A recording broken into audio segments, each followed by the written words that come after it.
Ini adalah Excel yang sudah saya buat sendiri. Ini mengurutkan dari yang terendah sampai yang tertinggi growth-nya. Jadi kalau misalnya yang growth-nya paling tinggi itu berarti dia labanya tumbuh 13,64% selama 5 tahun terakhir.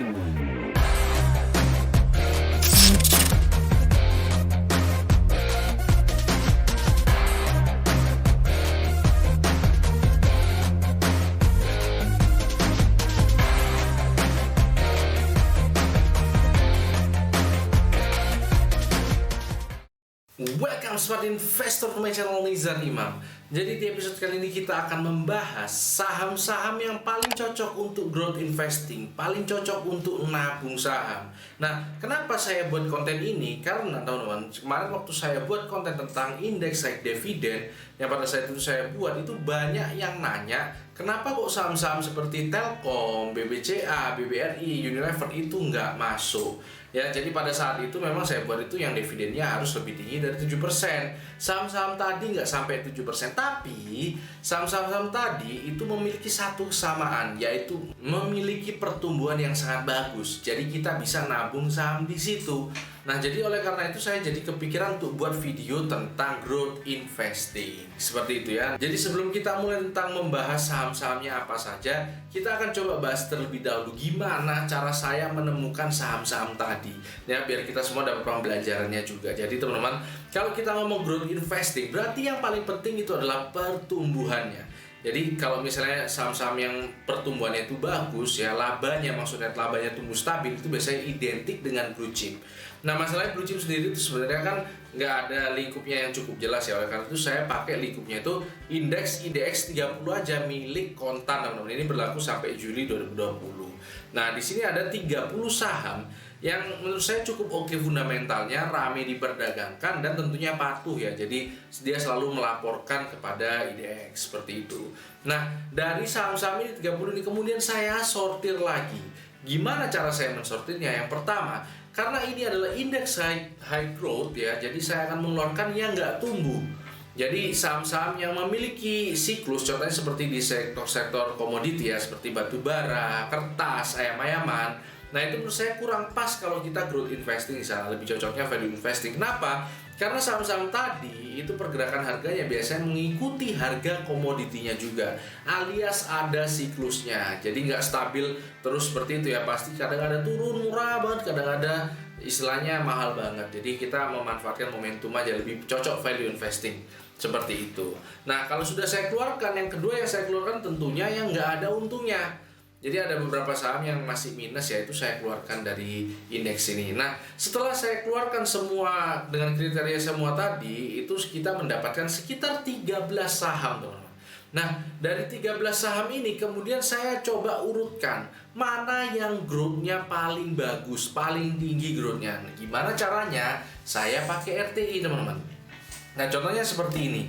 Ini adalah saham BBRI ya. Di BBRI ini kita bisa lihat labanya yang tercermin dari EPS, earning per share, tahun 2015 itu sekitar 206. Sedangkan tahun 2020 annualize itu sekitar 265. Nah, tentunya kan dari 2015 206 ini sampai sekarang 265 itu kan ada pertumbuhannya berarti ya. Nah, itu yang kita hitung per tahun berapa pertumbuhannya sehingga sampai tahun 2020 itu 265. Kita pakai metode CAGR, teman-teman ya. Nah, jadi teman-teman kalau mau tahu CAGR itu gimana cara ngitungnya, teman-teman bisa kunjungi traktir.id saya seperti ini ya. Nah, kalau sudah ketemu CAGR-nya berapa persen tiap tahun tumbuhnya, baru saya urutkan, teman-teman. Nah, hasilnya adalah kira-kira seperti ini. Ini adalah Excel yang sudah saya buat sendiri. Ini mengurutkan dari yang terendah sampai yang tertinggi growth-nya. Jadi kalau misalnya yang growth-nya paling tinggi itu berarti dia labanya tumbuh 13,64% selama 5 tahun terakhir. Seperti itu. Ini adalah growth dari 2015 sampai 2020 per tahunnya. Seperti itu. Jadi kita mulai dari yang terendah terlebih dahulu. Yang pertama itu adalah HM Sampurna.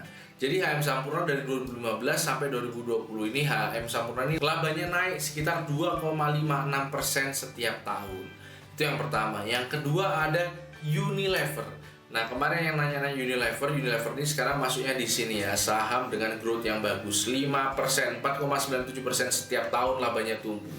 Yang ketiga adalah KLBF 5,8%. Nah, kalau nggak salah di 13 ini KLBF adalah satu-satunya dari sektor kesehatan yang paling stabil tumbuh.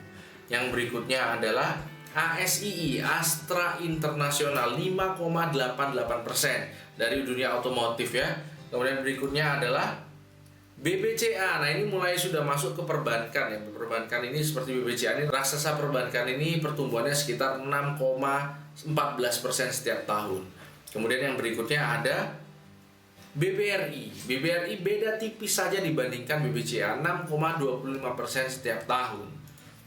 Yang berikutnya BMRI. Jadi bank-bank ini memang sekitar 6%-an ya labanya tumbuh itu biasanya seringnya.